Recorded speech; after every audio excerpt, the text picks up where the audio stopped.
हुई, लोगों पे इल्ज़ामात लगाने के लिए इस्तेमाल हुई, और जो लोग इन नशिस्तों को इस्तेमाल करके दूसरों को पे इल्ज़ामात लगाते रहे, वही आज उनके अच्छे होने की और उनकी सच्चाई की गवाहियाँ दे रहे हैं। ये अल्लाह ताला का निज़ाम है और इससे हम सबको सबक सीखना चाहिए। आपने देखा कि इस हुकूमत को ग़ालिबन 44 माह जो इमरान खान साहब के 4 साल की हुकूमत थी, उसके 44 माह बनते हैं टोटल जब वो मुल्क पे मुसल्लत रहे। और ये हुकूमत कोalition गवर्नमेंट 14 माह पर मुहित, जो अभी 15वां मंथ ये मुकम्मल होगा, और इंशाअल्लाह हम आइनी मुद्दत मुकम्मल होने तक ये केयर टेकर सेटअप को, जो आइन की रूह है, और उसमें इलेक्शंस होंगे इंशाअल्लाह। तो ये जो 44 माह का जो आइन की रूह है और उसमें इलेक्शंस होंगे इंशाअल्लाह, तो ये जो 44 माह का गन था, ना अहली थी, ना लायकी थी, चोरी थी, करप्शन थी, माशी तबाही थी, बेरोज़गारी थी, महंगाई थी, और लास्ट नेल इन कॉफिन जो था वो मार्च 2022 में अपना किया हुआ सख्त शराइत का IMF प्रोग्राम पेट्रोल की कीमत कम करके वायलेट किया गया, उसको सस्पेंड किया गया, और IMF का प्रोग्राम वायलेट और सस्पेंड करके मुल्क को डिफ़ॉल्ट के धाने पर छोड़ के गए, सिर्फ अपनी सियासत को बचाने के लिए कि वोट ऑफ नो कॉन्फिडेंस जो है वो कामयाब हो रहा है, और अपनी कुर्सी जाते देख कर मुल्क की मईशत के साथ दुश्मनी करके चले गए। और जब मैं ये कह रही हूँ कि मुल्क को माशी डिफ़ॉल्ट की तरफ और धाने की तरफ छोड़ के गए, तो मेरा उससे क्या मतलब है? मेरा उससे मतलब ये है कि मुल्क श्रीलंका की मिसाल आपने देखी होगी, जो अभी माजी करीब में डिफ़ॉल्ट हुआ है, और उसकी जो उस वक़्त आम आदमी को नहीं पता, जब हम कहते हैं कि श्रीलंका बनने जा रहा था पाकिस्तान के, श्रीलंका में क्या हो रहा था। श्रीलंका में 5-5 दिन गाड़ियां कतारों में खड़ी होती थीं 5 लीटर से 10 लीटर पेट्रोल लेने के लिए। 3-3, 4-4 दिन लोग कतारों में खड़े होते थे, ख़वातीन खड़े होते थे गैस के सिलेंडर और गैस लेने के लिए। दवाइयाँ ख़त्म हो चुकी थीं, दुनिया के साथ माशी ताल्लुक़ ख़त्म हो चुका था, मुल्क के अंदर खुराक का बुरहान, माशी बुरहान, मैंने जैसे पहले बताया माली ताल्लुकात ख़त्म हो चुके थे, पेट्रोल मिल नहीं रही था, गैस मिल नहीं रही थी, दवाइयाँ मिल नहीं रही थीं, और इसी तरह खाने पीने की अशिया का बुरहान। ये था डिफ़ॉल्ट श्रीलंका का। और जो पिछली हुकूमत थी वो मुसल्लत शुदा वज़ीर आज़म के तहत मुल्क को इस धाने पे छोड़ कर गई थी।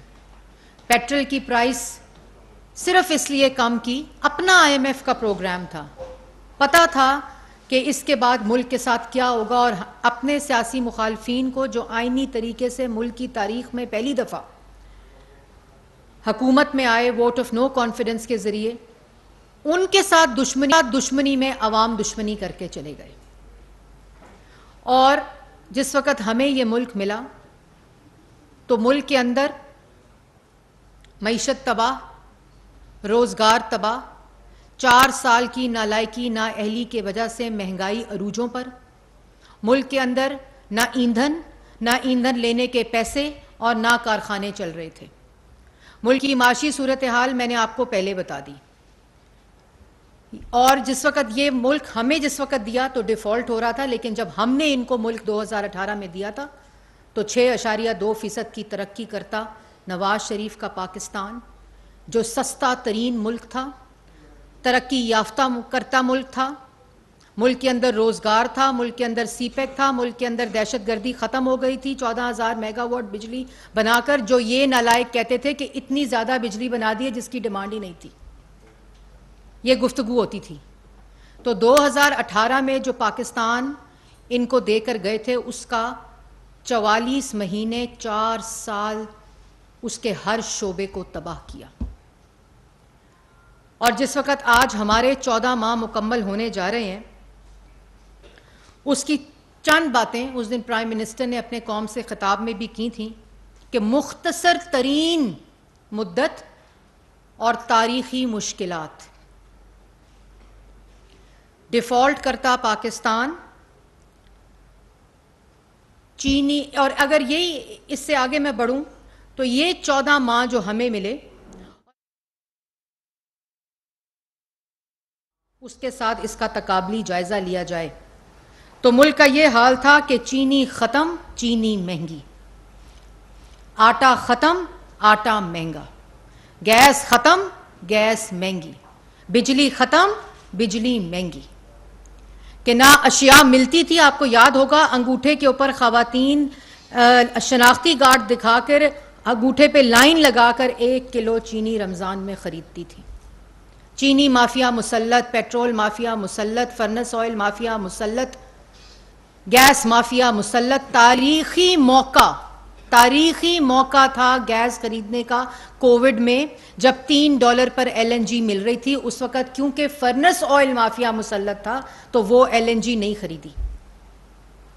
ये पहले 14 माह का तकाबली जायज़ा, जो अगर सिर्फ इन 14 माह से, और वो 14 माह 2018 के बाद वाले 14 माह थे जिस वक़्त मुल्क के जो इशारिये हैं वो मैंने आपको अभी बताए हैं।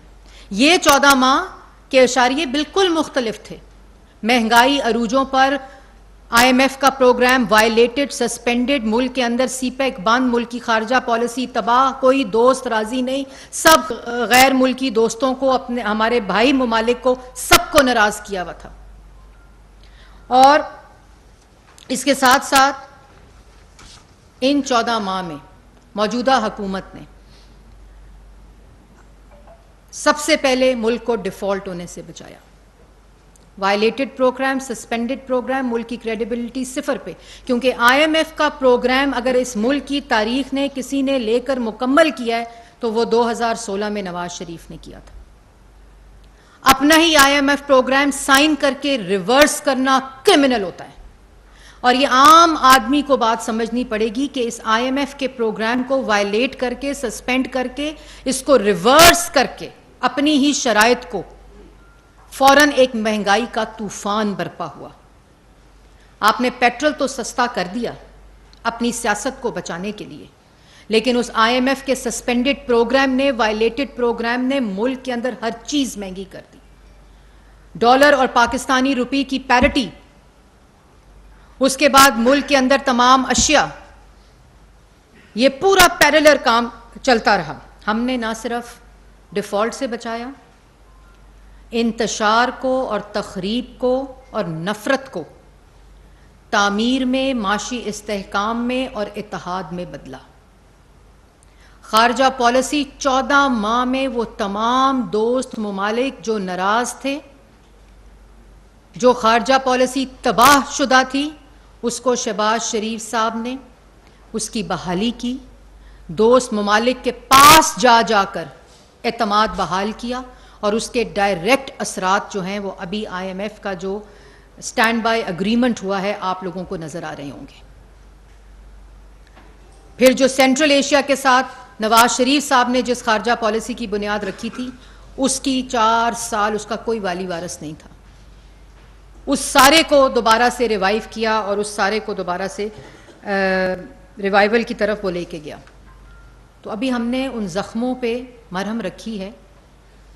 ज़ख्म जो है वो हीलिंग प्रोसेस से गुज़र रहे हैं, जिसमें इस मौजूदा हुकूमत की, कोalition गवर्नमेंट की जो सबसे बड़ी कामयाबी है वो मुल्क की माशी इस्तेहकाम देना, मुल्क को डिफ़ॉल्ट से बचाना, और उसके जो असरात हैं वो आपके सामने आ रहे हैं। माशी इस्तेहकाम वाला पाकिस्तान इंशाअल्लाह आवाम को देकर जा रहे हैं, और इसी तरह डिफ़ॉल्ट हुआ हुआ पाकिस्तान, डिफ़ॉल्ट के धाने पर हुआ हुआ पाकिस्तान बचाकर पाकिस्तान की आवाम को अमानत देकर जा रहे हैं। इसी तरह सफारती सतह के ऊपर खारजा ताल्लुकात की बहाली, और जो सबसे बड़ी बात, भाई ये क्या बात है कि 14 माह के अंदर हमने, अगर सिर्फ इकोनॉमी में देखा जाए, सॉरी एनर्जी में देखा जाए, 14 माह के अंदर 3900 मेगावाट 3900 मेगावाट सिस्टम में डाल दिया 14 माह में। 4 साल में 1 मेगावाट नहीं डाल सका। जो मंसूबा नवाज शरीफ शुरू करके गया था उसको भी बंद कर दिया। वो मंसूबे बिजली दे रहे थे और मुकम्मल हुए जो नवाज शरीफ जिसका पौधा और जिनको लगाकर इंस्टॉल करके गए थे, और हमने 14 माह में आते ही 3900 मेगावाट बिजली सिस्टम में डाल दी। ये 350 डैम बनाने वाले जो थे उनका काम सिर्फ पाकिस्तान की आवाम को डैम फूल बनाना था। जो 350 डैम में बनाऊंगा खैबर पख्तूनख्वा में, और वो पूरे पाकिस्तान को बिजली देगा। तो ये क्या बात है कि उन्हीं कारखानों से, बंद पड़े कारखानों से अगर 3900 मेगावाट बिजली पाकिस्तान की आवाम को इन 14 माह में मिल सकती है, और ये वो लोग हैं जो कहते थे कि मुस्लिम लीग नून इतनी ज्यादा बिजली बना गई है कि जिसकी डिमांड ही नहीं थी और पैसे जाया कर गई है। और ये जो 3900 मेगावाट है इसमें 700 करोड़ हाइड्रो से, 1300 झंग ट्रिमू से, 1900 थर से, और जो पहले 1900 जो अभी बना रहा है वो पहले 600 बनाता था, अब वो 2500 बना रहा है। जो कारखाने थे वो बंद पड़े थे, उनकी मेंटेनेंस तक नहीं हुई थी जब हम लोग अप्रैल में आए। तो ये 3900 मेगावाट, उसके ऊपर इस वक्त जब मैं आपसे मुखातिब हूं, इस 14 माह के अंदर फर्नेस ऑयल के ऊपर आपकी डिपेंडेंसी 0 है। इस वक्त फर्नेस ऑयल से बनाने वाले बिजली के जो मंसूबे हैं उससे कोई बिजली बनाई नहीं जा रही, वो 0 के ऊपर है। और ये जब हमारी हुकूमत गई थी हम 0 करके आए थे, लेकिन क्योंकि फर्नेस ऑयल लॉबी मुल्क पे मुसल्लत थी तो वो प्रोजेक्ट्स बंद करके फर्नेस ऑयल के ऊपर डिपेंडेंसी को बढ़ा दिया गया, जो 14 माह में मुकम्मल 0 के ऊपर आ गई और उसको बंद कर दिया गया। फिर 10,000 मेगावाट बिजली का प्राइम मिनिस्टर का जो सोलराइजेशन का प्रोग्राम है, जिसका पूरा फ्रेमवर्क जो है वो इस वक्त इंप्लीमेंटेशन के ऊपर है। तो ये 4 साल में क्यों नहीं हुआ? ये 44 मंथ्स में क्यों नहीं हुआ? ये 14 मंथ्स में अगर सारा कुछ हो सकता है, क्योंकि 4 साल में मुल्क को लूटा गया, माशी तबाही मचाई गई, सिर्फ एहतसाब का झूठा नारा लगाकर सियासी मुखालफीन को सजाए मौत में चक्की में डालने की तरजीह थी। इसलिए ये सारे काम नहीं हो सके जो पाकिस्तान की आवाम को डायरेक्ट, जिसका, और इन तमाम प्रोजेक्ट्स में जो चलते हुए प्रोजेक्ट बंद हुए उनकी ताखीर में, उनकी फाइनेंशियल, उनकी जो लागत है उसमें इजाफा, ये मुजरमाना गफलत। उसके बाद जो पेट्रोलियम है, रूस का दौरा हुआ, दौरे का एलानिया आया, एलानिया के बाद एक और एलानिया आया, उसकी प्रेस रिलीज आई, रूसी तेल का कोई जिक्र नहीं, कहते हैं रूसी तेल हम लाए थे। उसके बाद जितनी प्रेस रिलीज आई, कोई फॉरेन ऑफिस में, कोई पेट्रोलियम मिनिस्ट्री में, कोई प्राइम मिनिस्टर ऑफिस में किसी किस्म की कम्युनिकेशन रशियन ऑयल के ऊपर मौजूद ही नहीं थी। उसको हम आए, हमने उस पर बात शुरू की, और अल्लाह ताला के फजलो करम से रशिया से आज सस्ता तेल आ रहा है। आज़रबाईजान से सस्ती गैस का मुआहदा हो चुका है। उसके बाद जिस वक्त, जैसे मैंने पहले कहा, हम आए थे तो ना ईंधन था, ना ईंधन देने के पैसे थे, ना हमारे पास किसी किस्म का कोई हालात ऐसे थे कि हम इनके कारखानों को ईंधन के पैसे देकर चला सकें। कारखाने बंद थे। आज अल्हम्दुलिल्लाह कारखाने चल रहे हैं, ईंधन की पेमेंट्स हो चुकी हैं, प्रोक्योरमेंट्स हो चुकी हैं, और इन्होंने सस्ते तेल पे सियासत की। इन्होंने फर्नेस ऑयल के माफिया को फैसिलिटेट करने के लिए इन्होंने वो सस्ती LNG नहीं खरीदी कोविड के दिनों में, जिस वक्त वो टैरिफ आया था। आज़रबाईजान से सस्ती गैस जब ली, उसके ऊपर सियासत की कि तो ये मुआहदा है, ये मुआहदा ख़राब है मुल्क की। उसमें जिस वक्त आपको याद होगा कि जब हम गए थे तो इन्होंने LNG के मुआहदों को कंट्रोवर्शियल किया, मिफ्ता इस्माइल और शाहिद खान अब्बासी को जेलों में डाल दिया, सिर्फ इसलिए कि अवाम से झूठ बोलकर, इल्ज़ाम लगाकर मुल्क को नुकसान पहुंचे, अवाम को नुकसान पहुंचे। फिर अमीर और गरीब के गैस के टैरिफ में मुल्क की तारीख में पहली दफ़ा फ़र्क डाला गया, जो बिजली के बिल हैं और जो टैरिफ है पर यूनिट, ताकि जो बोझ है वो, फिर रेकोडिक जिसका $10 बिलियन जो था उसका नुकसान होना था और एक तलवार लटक रही थी, उसको सेटल किया। यही 14 माह की मुख्तसर अरसे में। उसके बाद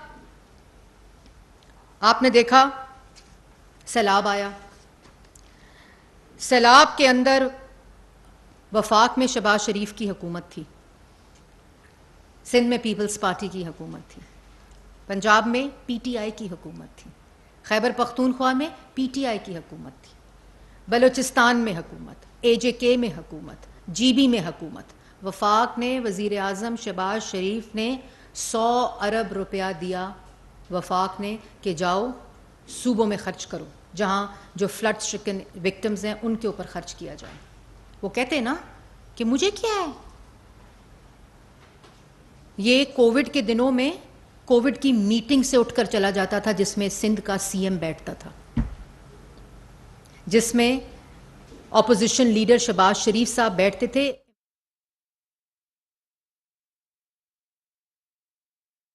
क्योंकि अपनी अना और अपना तकब्बुर मुल्क के मसाइल से बुलंद था। और जिस वक़्त सैलाब आया, 1/3 मुल्क का हिस्सा जो था वो ज़ेरे आब आ गया। 11 लाख एकड़ खड़ी फसल तबाह हो गई। 11 लाख माल मवेशी मर गए। 80 लाख लोग बेघर हो गए। 1600 से ज़ायद लोग जाँ बहक हो गए। और वो 1600 इसलिए थी क्योंकि बर वक्त इंतज़ामात एनडीएमए के, पीडीएमए के जो सूबाई हुकूमतें थीं, शहबाज शरीफ साहब उसको रोज़ाना की बुनियाद पर उसको मॉनिटर करते थे। एनडीएमए की सतह पर मॉनिटरिंग डैशबोर्ड मौजूद था। ना सिर्फ पैसे दिए बल्कि वो पैसा कहाँ पहुँच रहा है और किस तरह सैलाब मैनेज हो रहा है, सैलाब के विक्टिम्स मैनेज हो रहे हैं, चाहे वो रिलीफ हो, चाहे वो रेस्क्यू हो, चाहे वो रीहैब हो या चाहे वो रिकंस्ट्रक्शन हो। तमाम के ऊपर वफाक ने, शहबाज शरीफ साहब ने मुल्क के चप्पे चप्पे में वो खुद गया, खुद वजीर आज़म सैलाब के मुतासरीन के साथ खड़ा हुआ, चाहे वो बलूचिस्तान हो, चाहे वो सिंध हो, चाहे वो वफाक हो, चाहे वो एजेके के अंदर वो इलाके हों, चाहे वो कश्मीर के अंदर इलाके हों, चाहे वो साउथ पंजाब के अंदर इलाके हों, चाहे वो बलूचिस्तान के अंदर इलाके हों। हर जगह के ऊपर खुद चल के गए, सिर्फ ये देखने के लिए कि लोगों को रिलीफ, रेस्क्यू, रीहैब और रिकंस्ट्रक्शन जो उनका विजन था उसके मुताबिक हो रही है कि नहीं हो रही है। 70 अरब का BISP डायरेक्ट कैश लोगों के हाथ में दिया कि किसी किस्म की इस मुश्किल वक्त में मोहताजी ना आए। BISP के जरिए ना किसी किस्म का लोन मांगा, ना किसी किस्म की दुहाई दी, ना किसी किस्म का काम मर गए हैं, ना किसी किस्म से बाहर की लोगों से मदद मांगी। खुद मैनेज किया इन मुश्किल हालात में, जिस वक्त IMF की तलवार लटकी हुई थी, मुश्किल फैसले हो रहे थे। तो सैलाब को मुकम्मल तौर पे आज 100 घर टांक में खड़े हैं सैलाब मुतासरीन के, लोग उनमें रह रहे हैं। टूटे हुए स्कूल बन चुके हैं, रिकंस्ट्रक्ट हो चुके हैं और अभी भी तामीर की, रिकंस्ट्रक्शन का जो फेस है वो जारी है। और फिर मुल्क के बाहर आवाज़ उठाई, खाली ये नहीं कहा कि मुल्क बड़ा वल्नरेबल है क्लाइमेट चेंज की वजह से और जो बाकी दुनिया है उसके असरात मुल्क पे पड़े, ये नहीं कहा खाली। चाहे वो यूनाइटेड नेशंस हो, चाहे वो जिनीवा कॉन्फ्रेंस हो, चाहे वो इजिप्ट की कॉन्फ्रेंस हो क्लाइमेट फंड की, हर जगह पे अपने मुल्क की आवाज़ उठाकर क्लाइमेट फाइनेंस फंड को इंश्योर किया। और फिर जिनीवा में $10 बिलियन की जो कमिटमेंट्स थी उनकी अश्योरिटी ली, खुद उसको लीड किया। इसमें जो फॉरेन मिनिस्टर थे उन्होंने भरपूर साथ दिया, जो क्लाइमेट चेंज मिनिस्टर थी दिन रात काम हुआ। इंफॉर्मेशन मिनिस्ट्री के अंदर लोगों को पाकिस्तान के बाहर और पाकिस्तान के अंदर इन मुश्किलात का बताने के लिए दिन रात काम हुआ। हमने दुहाइयाँ नहीं दी, हमने रोने पीटने नहीं डाले। और उसके बाद क्योंकि वज़ीर आज़म दिल में दुख रखता था, दर्द रखता था आवाम का, उनको पता था कि ये सैलाब की वजह से किसान मुतासिर हुआ है, उसकी फसल मुतासिर होगी, फूड सिक्योरिटी मुतासिर होगी। फ़ौरन 1800 बिलियन और अब वो 2000 का हो गया, अब वो 20,000 अरब का से किसान पैकेज हो गया है, उस वक़्त दिया, जिसमें खाद है, जिसमें मशीनरी है, ज़रूरी आलात हैं, बिजली का टैरिफ है, यूथ बिजनेस लोन है, ट्यूबवेल्स के ऊपर सब्सिडी, मतलब अक्रॉस द बोर्ड किसान को, ताकि ये नुक्स और उसके नताइज में उसको उस सैलाब को टर्न अराउंड करके अपॉर्चुनिटी क्रिएट की किसान के लिए और बम्पर क्रॉप पाकिस्तान ने इस साल देखी, जो कि 2 करोड़ 75 लाख मेट्रिक टन है। ये ऐसे नहीं हो गया, इसमें मेहनत होती है, इसमें विजन होता है, इसमें सलाहियत होनी चाहिए, इसमें नीयत होनी चाहिए, इसमें फार साइटेडनेस होनी चाहिए कि अवाम को किन मुश्किलात का सामना हो सकता है सैलाब की वजह से। और उसके बाद आज जब मैं आपसे मुखातिब हूं, इस्लामाबाद को ले लें, सिर्फ इस्लामाबाद को 20 बिलियन का इस्लामाबाद का रूरल डेवलपमेंट पैकेज दिया है। मुल्क की, इस्लामाबाद की तारीख में पहली दफा शहरी और देहाई इलाकों में तरक्की की जो फर्क है उसको मसावी कर दिया है, उसको इक्वल कर दिया है, जिसमें बेतहाशा रोड इंफ्रास्ट्रक्चर, वाटर के, स्कूल्स के, पार्क्स के, मास ट्रांजिट के प्रोजेक्ट्स हैं, इंफ्रास्ट्रक्चर, रोड इंफ्रास्ट्रक्चर के प्रोजेक्ट्स हैं। तो ये 20 बिलियन का जो प्राइम मिनिस्टर का रूरल पैकेज है इस्लामाबाद के लिए, ये क्यों नहीं 4 साल में आ सका? सोचता तो होगा कोई। और फिर 2018 में जो स्कैफोल्डिंग्स लगी हुई थी ना, 2018 में जो स्कैफोल्डिंग लगी हुई थी मेट्रो की, क्योंकि नवाज शरीफ साहब का एक ख्वाब था कि जो मेट्रो जहां ख़त्म की है वो मेट्रो एयरपोर्ट तक जानी चाहिए। वो स्कैफोल्डिंग जहां लगी हुई थी 2022 अप्रैल में आकर हमने उतारी है, शहबाज शरीफ ने उतारी है। 15 दिन के अंदर वो बसें भी आईं, वो रूट भी बहाल हुए। आज जब मैं आपसे मुखातिब हूं, इन 14 माह में इस्लामाबाद के अंदर कोई मेट्रो का रूट ऐसा नहीं है जहां बस ना चलती हो। ऑरेंज बस, ब्लू बस, रेड बस, ग्रीन बस, डिफरेंट रूट्स के ऊपर, भाराकऊ से लेकर एयरपोर्ट तक, इस्लामाबाद के अंदर जितने रूट्स हैं उन सब के ऊपर इस वक्त अल्हम्दुलिल्लाह 14 माह में, और जो पहली मेट्रो चली थी वो 15 दिन में चली थी, इन तमाम रूट्स के ऊपर अल्हम्दुलिल्लाह इस वक्त तमाम बसेस का रूट और नेटवर्क मौजूद है। इसके ऊपर मजदूर सफ़र करता है, इसके ऊपर असातिज़ा सफ़र करते हैं, इसके ऊपर स्टूडेंट सफ़र करते हैं, इसके ऊपर नौकरी पेशा लोग सफ़र करते हैं, इसके ऊपर सरकारी मुलाजमीन सफ़र करते हैं जो पिंडी से इस्लामाबाद आते हैं। तो क्यों 5-5, 6-6 हज़ार रुपया देकर लोग एयरपोर्ट जाया करते थे? टैक्सी नहीं मिलती थी, कोई पब्लिक ट्रांसपोर्ट नहीं जाती थी, भाराकऊ में लोग उतरते थे, भाराकऊ से बसों में बैठकर वो इस्लामाबाद आते थे। आज बाइज्जत सफारी में, एयर कंडीशन सवारी में आज वो इस्लामाबाद आते हैं। इस्लामाबाद का कोई सेक्टर ऐसा नहीं जहां मास ट्रांजिट नेटवर्क मौजूद ना हो किसी बस सर्विस का। तो ये क्यों नहीं हुआ 4 साल में? आज इस्लामाबाद के लोग पूछते होंगे।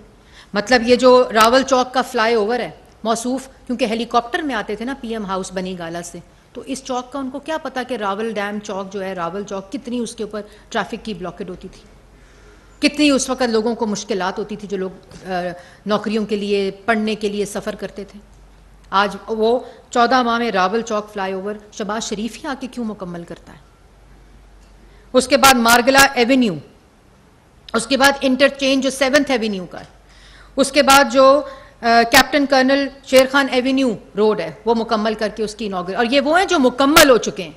अभी जो सबसे बड़ा प्रोजेक्ट इस्लामाबाद की तारीख का वो भाराकऊ जो ब्रिज है, फ्लाईओवर, वो इंशाअल्लाह प्राइम मिनिस्टर ने 30 जुलाई उसकी डेट दी है।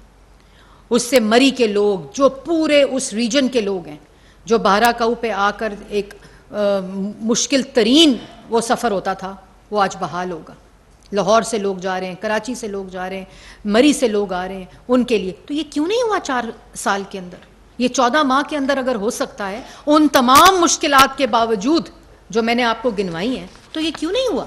आज अवाम सवाल पूछती है। तो हो तो सकता था जो किया। और उसके बाद इसमें अलावा इस्लामाबाद में 35 नए पार्क्स का वो किया जा रहा है, और इस्लामाबाद में ओलंपिक विलेज जो सबसे बड़ा प्रोजेक्ट है उसको स्टार्ट किया जा रहा है, ताकि यहाँ की जो नौजवान लोग हैं, यूथ है, वो खेलों के जो चीज़ें हैं उसके अंदर अपने आप को इंगेज कर सके। बीआईएसपी का जो 2022 का बजट था वो 235 बिलियन था।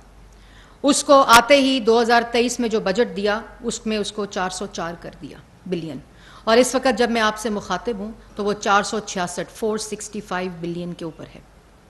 जो वजीफ़ा है उसके अंदर 25% इजाफा कर दिया गया है, और उसके साथ साथ जो बजट है जिसका मैंने आपको पहले बताया वो 72% इंक्रीज़ है इस 14 माह के अंदर। जो और BISP क्या है? BISP वो मुस्तहकीन है जो साइंटिफिक तरीके से, जो जिसको इन्होंने क्या वो नाम दिया था, जो BISP को बदल दिया था, एहसास प्रोग्राम। वो एहसास प्रोग्राम जब आकर देखा तो जो उसका हशर हुआ था BISP प्रोग्राम का, वो एक अल्लाह ताला जानता है, या वो शाजिया मरी साहिबा जानती होंगी कि उसके साथ क्या किया था। कभी कारखानों के ड्रामे, कभी लंगर खानों के ड्रामे, कभी वो पता नहीं सस्ती वो दे देंगे मील्स, और पता नहीं क्या क्या गिमिक्री उन प्रोजेक्ट्स के साथ की गई। उसके बाद उनमें उसके बाद जो BISP के ज़रिए मैंने आपको पहले कहा सैलाब में 70 बिलियन लोगों को बेनिफिशरीज़ को दिया गया, 25,000 रुपया पर फैमिली फौरी तौर पर कैश की मद में उनके हाथ में दिया कि अगर किसी किस्म की सैलाब में उनको ज़रूरत है तो उनको हाथ ना फैलाना पड़े, बल्कि उनके पास वो पैसे जो इमरजेंसी होती है बहुत कम थे, लेकिन जो फौरी तौर पर रिलीफ था उसके लिए उनको ये एक साइंटिफिक तरीके से, ट्रांसपेरेंट तरीके से। उसके बाद मुझे ये बताएं, जब वज़ीर आज़म शहबाज शरीफ साहब आए तो जिस वक्त पेट्रोल महंगा हुआ उस पर साथ आवाम को रिलीफ देने के लिए सब्सिडी दी। जिस वक्त रमज़ान आया, मुश्किलात थी, चीज़ें महंगी हो रही थी, फौरी तौर के ऊपर यूटिलिटी स्टोर के ऊपर सब्सिडी देके रमज़ान पैकेज दिया। और इतने मुश्किल हालात हो गए तो क्या किया? मुल्क की तारीख में कभी हमने सस्ता आटा सुना था, लेकिन 70 बिलियन का मुफ्त आटा तकसीम किया इन्हीं मुश्किलात की वजह से, इसी बजट के अंदर से, अपने बजट के अंदर से, और उसको पूरे मुल्क तक फैलाया। मुफ्त आटे को तकसीम किया गया ताकि रिलीफ मिल सके। तो जब मुश्किल फैसले किए तो दिल में दर्द रखते थे, आज भी दर्द है कि जो 4 साल की तबाही है उसका नुकसान पाकिस्तान की आवाम और मुल्क को भुगतना पड़ा।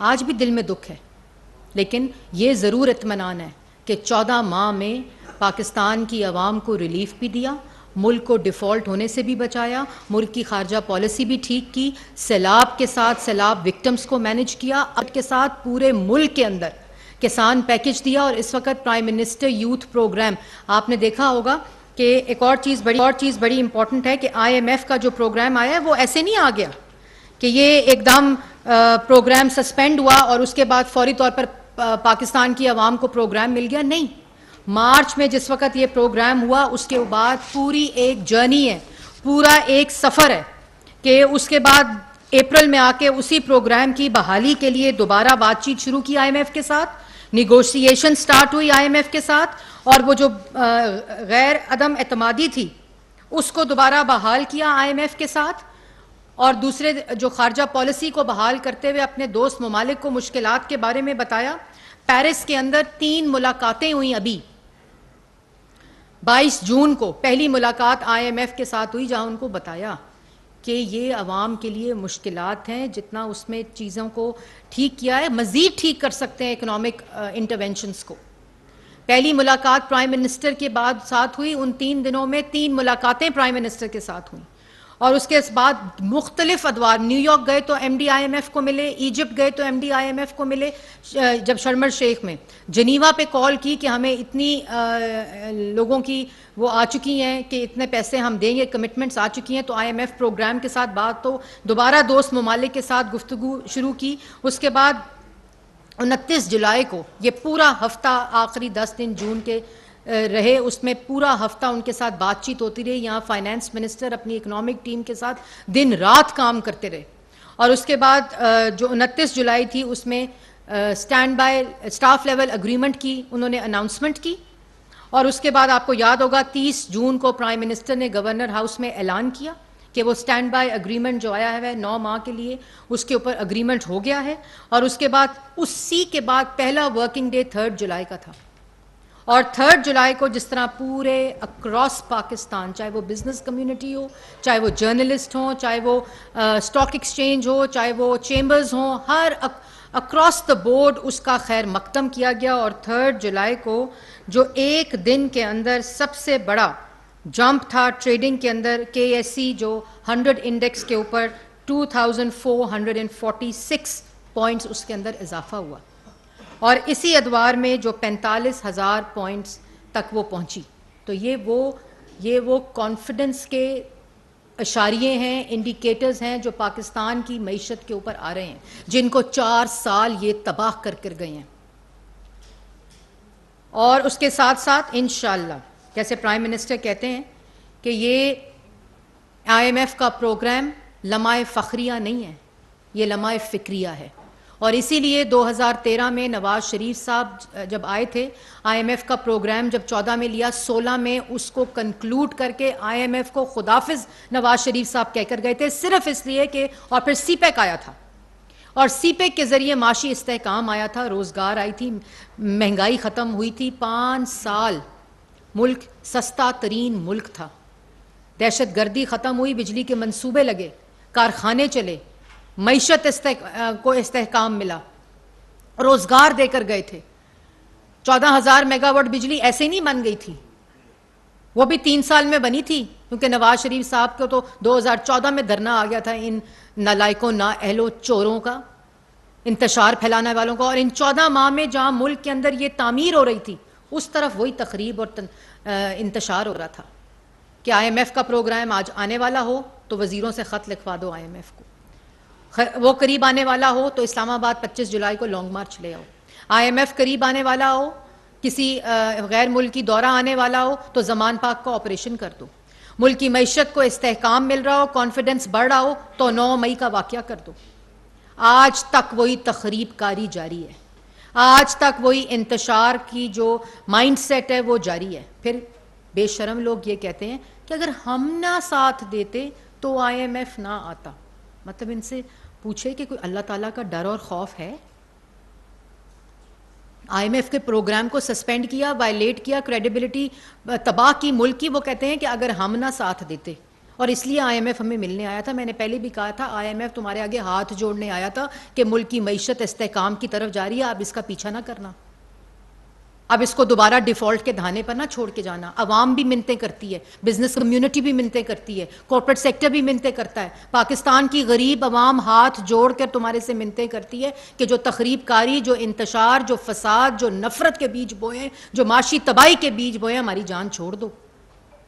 और अगर ये 14 माह के अरसे में IMF प्रोग्राम आने के बाद वो माशी इस्तेहकाम आया है, उस माशी इस्तेहकाम को जो IT सेक्टर में, एनर्जी सेक्टर में, एग्रीकल्चर सेक्टर में, माइनिंग के सेक्टर में, एक्सपोर्ट्स में और डिफेंस में जैसे CPEC दिया था ना, और उस CPEC का डायरेक्ट इम्पैक्ट पाकिस्तान की इकोनॉमी और आम आदमी को मिला था, इसी तरह इन सेक्टर्स के अंदर जो इन्वेस्टमेंट आ रही है, जो इन सेक्टर्स के अंदर रेवोल्यूशन आ रही है, जो SIFC के क़याम के थ्रू आ रही है, वो यही इकनॉमिक पाथ है जिससे IMF के प्रोग्राम को इंशाअल्लाह खैरबाद कहा जाएगा। हम मुकम्मल करेंगे, एक एक शर्त के ऊपर अमल करेंगे, और इसमें पाकिस्तानी अवाम का बाइन है, क्योंकि कौन चाहेगा, कौन शख्स, कौन पाकिस्तान का शहरी चाहेगा कि पाकिस्तान डिफॉल्ट हो जाए? सवाए अगर माशी इस्तेहकाम मुल्क के अंदर होगा तो आम इंसान की, आम आदमी की जो ज़िंदगी है और उसका हाल है, उसकी बेहतरी आएगी। उसकी अगर मुल्क का माशी इस्तेहकाम आएगा तो इनफरादी माशी इस्तेहकाम आएगा। अगर मुल्क के अंदर इकोनॉमिक एक्टिविटी होएगी, डेवलपमेंट एक्टिविटी होएगी तो रोज़गार आएगा। इसी तरह प्राइम मिनिस्टर यूथ प्रोग्राम आपके सामने है, 80 बिलियन का ये प्राइम मिनिस्टर यूथ प्रोग्राम एक तारीखी यूथ प्रोग्राम है, जिसकी बुनियाद पहले शहबाज शरीफ साहब ने पंजाब में रखी, नवाज शरीफ साहब ने वफाक में रखी 2013 में, जिसमें नौजवान को हुनर देकर, नौजवान को कर्जा देकर, और कर्जा भी इंटरेस्ट फ्री लोन, ताकि उन पे बोझ ना पड़े, small medium enterprise, women empowerment, मतलब हर शोबे, IT सेक्टर में पहली दफ़ा नौजवानों को किसान एग्रीकल्चर जो लोन है वो दिया जा रहा है। तमाम पाकिस्तान में जो ट्यूबवेल्स हैं उनको सोलर पर तब्दील किया जा रहा है। तो ये क्यों नहीं 4 साल में हो सका? 4 साल में तो दुनिया की बेहतरीन माशी टीम आई थी, 4 साल के अंदर तो 1 करोड़ नौकरी और 50 लाख घर आने थे। 4 साल में तो कशकोल का जो वो है भीख का कशकोल जो है वो ख़त्म होना था। तारीखी कर्जा लेकर चले गए, मुल्क को तारीखी कर्जे में डबो कर चले गए। पाकिस्तान की तारीख में सारी हुकूमतों को मिला लो तो इतना कर्जा नहीं लिया जितना 4 साल में लिया, क्योंकि इंटेंशन नहीं थी। 4 साल में मुल्क को रिलीफ देना इंटेंशन नहीं थी, जिसमें अल्लाह ताला को हाजिर नाजिल जानकर कहती हूँ कि अगर 2018 के पाकिस्तान को सिर्फ आगे बढ़ाया जाता, क्योंकि जो 19 साल झूठ बोलते रहे करप्शन का, चोरी का, उसको झूठे तरीके से साबित करना था, वो भी नहीं कर सके। वो भी आज नैब कहती है कि हमसे ये नैब अदालत के जज लिखते हैं कि ये एहतसाब नहीं था, ये सियासी इंतकाम था। उस काम को भी ठीक नहीं कर सके क्योंकि कोई सबूत था ही नहीं, क्योंकि सब करप्शन हुई नहीं थी। तो 14 माह की जो तामीर है, माशी इस्तेहकाम है, ये जो नफ़रत, फसाद और इंतशार का ख़ात्मा है, और इन 14 माह में ये तो आपको मैंने डिफरेंट सेक्टर, कोई शोबा ऐसा नहीं जो बर्बाद नहीं। अब अल्लाह ताला का फजल है कि कोई शोबा ऐसा नहीं जो तरक्की की तरफ और इस्तेहकाम की तरफ जा रहा है। लेकिन इन 14 माह में जिस शख्स का मकसद मुल्क में इंतशार, नफरत, फसाद, साजिश करना था, उसके साथ भी डील किया। हम चाहते तो पहले दिन जेल में होते, पहले दिन जेल में डाल सकते थे, क्योंकि इसी सियासी और रियासती ताकत को इस्तेमाल करते हुए, वज़ीर आज़म की कुर्सी और मनसब को इस्तेमाल करते हुए, अदारों को इस्तेमाल करते हुए, नैब के चेयरमैन को गंदी वीडियोस दिखाकर, तैयबा गुल को प्राइम मिनिस्टर हाउस में बंद करके, सियासी मुखालफीन को सजाए मौत की चक्की में इन्होंने डाला। हम नहीं कर सकते थे? अब बड़ा आसान काम है, ये तो बहुत ही आसान काम है कि मुल्क को डुबो दो, मुल्क की मईशत तबाह कर दो, रोजगार खत्म कर दो, दहशतगर्दी वापस, मुल्क के अंदर लोड शेडिंग वापस। कोई शोबा ऐसा नहीं जो तनज़्ज़ुली की तरफ ना हो, लेकिन ये काम करो अवाम को मैसेज देने के लिए कि मैं सच कहता था, ये सब चोर है। और आज क्या है?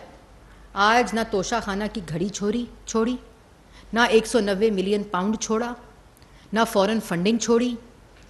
हर जगह के ऊपर करप्शन की फाइलें अटी हुई हैं। लेकिन हमने क्या किया? हम सियासी अदम इस्तेहकाम ये मुल्क मुतहम्मिल नहीं हो सकता था। हमने कानून के हवाले किया, इन्वेस्टिगेशन के हवाले किया, मुल्क के अंदर एक राइज कानून के मुताबिक एक एहतसाब के अमल को दोबारा से बहाल किया। और आज जब वो बहाल हो गया तो जवाब नहीं देता।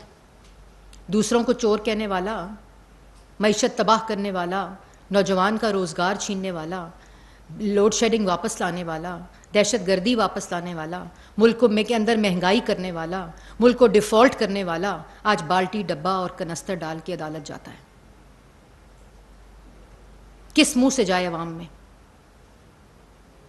चोरी का जवाब है नहीं तो मुंह पे बाल्टी है, मुंह पे डब्बा है, क्योंकि चोरियां की हैं। पहले कहता था मेरे पे सियासी इंतकाम है इसलिए मेरे पीछे लगे हुए, कभी रॉकेट लॉन्चर से हमला हो रहा है, कभी मेरे पे तोप से हमला हो रहा है, कभी मुझे कत्ल कर देगा फलाना आदमी, कभी मुझे फलाना आदमी कत्ल कर देगा। जब जाके पूछा JIT ने, भाई कौन हमला करने लगा था, कौन कत्ल करने लगा था, कैसे आपको पता है? कहता मैंने लोगों से सुना था। वो कहते हैं तोशा खाना में चोरी क्यों की? कहते हैं मेरे MS से पूछो। वो कहते हैं 190 मिलियन का जवाब दो। वो कहते हैं काबीना से पूछो। वो मैडम से पूछते हैं वो हीरे जवाहरात आपने लूट के ले गए, तो कहती मुझे क्या पता था। तो ये 14 माह की जो मैंने आपके सामने, और मैं इस पे एक तफसीली हम रिपोर्ट छाप रहे हैं, एक तफसील से आपको इसके ऊपर इंफॉर्मेशन मिलेगी। लेकिन ये एक सोच और फ़िक्र का मकाम है पाकिस्तान की आवाम के लिए, जो चंद लोग बहकाए गए, वरगलाए गए, जो पाकिस्तान के चंद नौजवान जिन्होंने फिर आगे कल्मिनेशन उसकी 9 मई की हुई थी, उनके लिए सोचने का मकाम है कि अगर 14 माह में ये तमाम चीज़ें इस तरह रीसेट हो सकती हैं, इस तरह अगर बेहतरी आ सकती है, तो फिर 44 महीने 4 साल जो बनते हैं उसमें क्या हुआ मुल्क के साथ?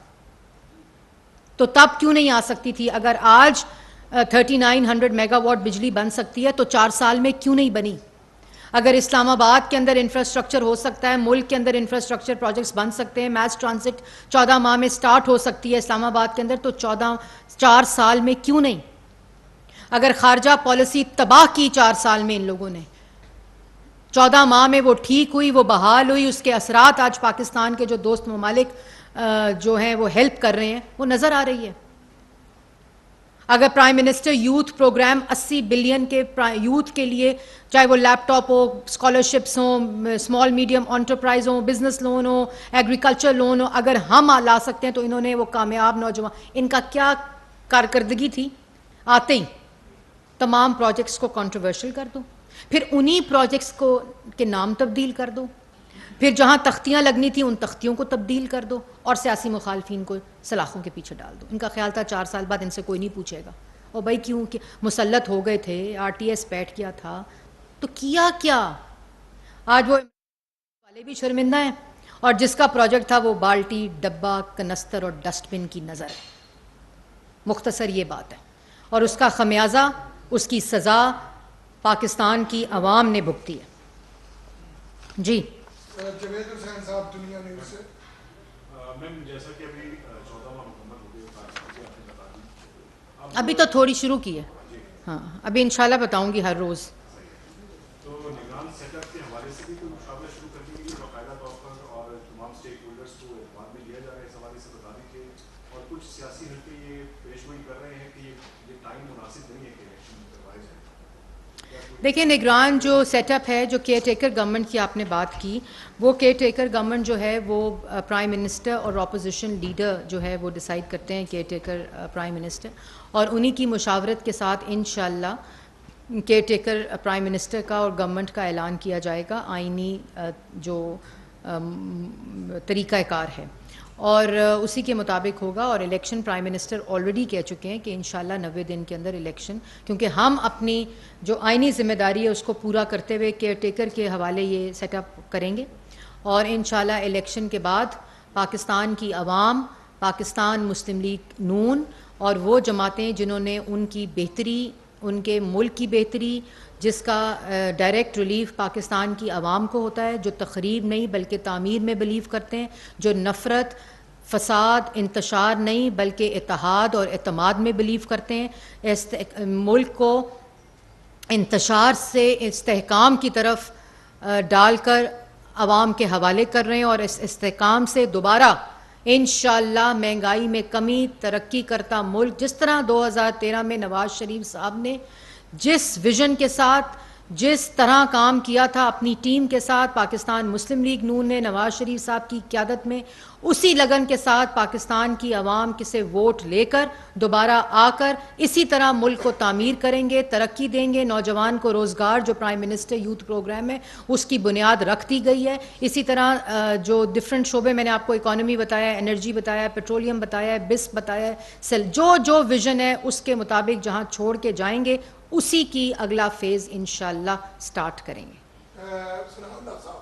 जी मैडम, आज पेशावर में आज एक नई जमात बनी है, और उस जमात के वहाँ एक बड़ा अफसोसनाक वाक़या हुआ है। 4 जर्नलिस्ट, 3 रिपोर्टर थे, कैमरामैन, उनको नामालूम अफराद अगवा करके। कहाँ पे? पेशावर। अच्छा। तहरीक इंसाफ कोई पार्लियामेंट तहरीक जमात बनी है, तो वो कवरेज के लिए आए थे। इसमें एक समा का था, एक काम का था, वफाकी वज़ीर इत्तलात मरियम औरंगज़ेब प्रेस कॉन्फ्रेंस कर रही हैं। उनका कहना था कि नवाज शरीफ पर इल्ज़ाम लगाने वाले आज सच्चाई की गवाही दे रहे हैं। गुज़िश्ता हुकूमत ने IMF के प्रोग्राम की खिलाफ वर्जी की, इत्तेहादी हुकूमत ने मुल्क के लिए दिन रात काम किया, हमें हुकूमत मिली तो मईशत